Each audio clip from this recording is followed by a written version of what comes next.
शादी के पहले से ही विभा को कपड़े धोने का बड़ा शौक था। कभी नल के नीचे तो कभी तालाब के पास। अरे मेरी नीली वाली लुंगी नहीं दिख रही है। विभा की अम्मा, कहाँ रखी है लुंगी? अरे वो तो विभा ने परसों ही धोकर रखी थी आपकी अलमारी में, देखो वहीं होगी। वो ना मैंने आज धो दी, मुझे लगा कि गंदी हो गई होगी। अरे कैसे गंदी हो गई थी? उसे तो मैंने पहना भी नहीं। हे भगवान, इस लड़की के कपड़े धोने की आदत से परेशान हो गया हूँ मैं। जितना तो घर में राशन नहीं आता, उससे कहीं ज्यादा डिटर्जेंट पाउडर का खर्चा है। इसकी शादी करवा दो, शादी जाए अपने घर में ही करे काम, फिर चाहे घर के कपड़े धोने हो या पूरे गांव के। हाँ ठीक बोल रही हूँ, देखता हूँ मैं कोई लड़का। वो दिन भी आ जाता है जब विभा को देखने लड़के वाले आ जाते हैं। लड़की मुझे अच्छी लगी। होने वाली सास कहती है, बेटी अगर कुछ पूछना है तो पूछ लो।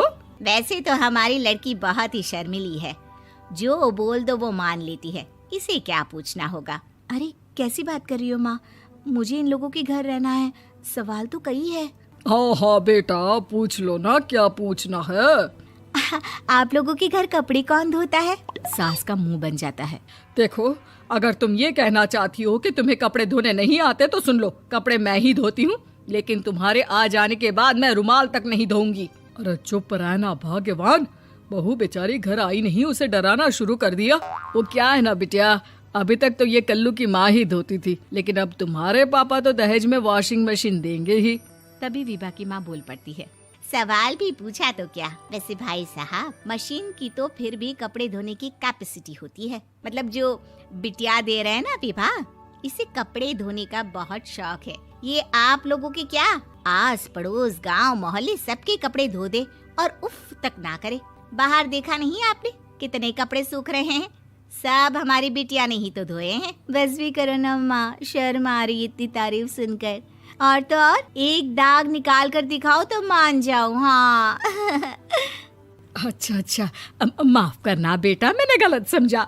हमें तो रिश्ता बहुत पसंद है। और ऐसे जुड़ जाता है रिश्ता कपड़े धोने का शौक रखने वाली विभा का। उसकी शादी हो जाती है कोयला फैक्ट्री में काम करने वाले कल्लू के साथ। शादी के बाद अचानक विभा चिल्लाती हुई सास के पास आती है। सासू माँ, अरे सासू माँ कहाँ है आप? ये तो धोखा है, धोखा दिया आप लोगों ने मुझे। इसे ससुर के चक्कर के बारे में पता चल गया। अरे तो उसमें तुझे क्यों धोखा मिला है? अरे नल में पानी नहीं आता, कपड़े कैसे कब धुलेंगे? अच्छा, तू पानी नहीं आ रहा उसकी बात कर रही है। तो आपने क्या सोचा? कुछ नहीं। अच्छा, तेरी माँ ने कहा था कि कपड़े धोने का शौक है तुझे, याद आया मुझे। शौक बोलकर कपड़े धोने वाले मेरे जुनून को कम ना आके सासू माँ, कपड़ा धोना मेरा गुरूर है। तभी पति भी वहाँ आ जाता है। अभी मैंने इसे सनी देओल की फिल्म दिखाई है, उसी के डायलॉग मार रही है माँ। अच्छा सुन, साफ साफ बता रही हूँ, पानी सुबह 4 से 6 और शाम को 10 से 12 आता है, समझी? विभा टाइमिंग सुनकर हैरान हो जाती है। ये क्या भूतों का मोहल्ला है? सुबह 4 बजे उठकर कौन कपड़े धोता है? 4 बजे टंकी में पानी जाता है, फिर सारा दिन धोना ना, किसने मना किया?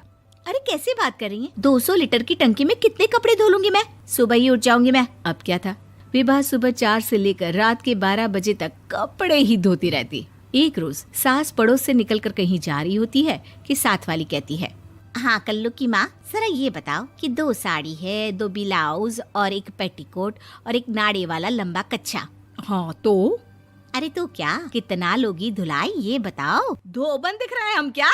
हमारे पति सरकारी नौकरी से अभी रिटायर हुए हैं और बेटा सुपरवाइजर है कोयला फैक्ट्री में। धोबन समझ रखा है हमें? हाय रे कल्लू की अम्मा, माफ कर दो, वो तो मोहल्ले में यही सब बता रहे थे कि तुमने बहू को कपड़ा धुलवाने के काम में लगा दिया है। सास को पड़ोसन की बात सुनकर गुस्सा आ जाता है। वो घर पहुंचती है जहां घर के बाहर ही इतने सारे कपड़े सूख रहे होते हैं जितने कि किसी धोबन के घर पर। अरे ओ कल्लू की दुल्हन, बाहर निकल। माँ जी यहीं आ जाओ, बाथरूम में चादर धो रहे हैं हम। अरे अभी हम धोते हैं, तुमको बाहर निकलो। ये आस पड़ोस वाले बोल रहे हैं कि हम बहू से कपड़े धुलवा कर उसे कपड़ा धोने वाली बना दिए हैं। अरे छोड़ो ना माँ जी, किन लोगों की बातों में आती हो? आस पास के लोगों का तो काम ही होता है कि वो किसी तरह सास बहू को लड़ा दे। बहू सारे घर के कपड़े धोती है, ये क्या कम है? बोलिए। सास को भी लग जाता है कि वो बहू का ये सनकीपन नहीं छुड़वा सकती, इससे अच्छा है कि खुद ही चुप हो जाए। एक रोज सास और बहू मंदिर जाते हैं, जहाँ सास की साड़ी वहाँ खड़ी भीख मांगने वाली से मिलती है। माँ जी क्या बात है, आपकी साड़ी उस भिखारन से कितनी मिल रही है ना?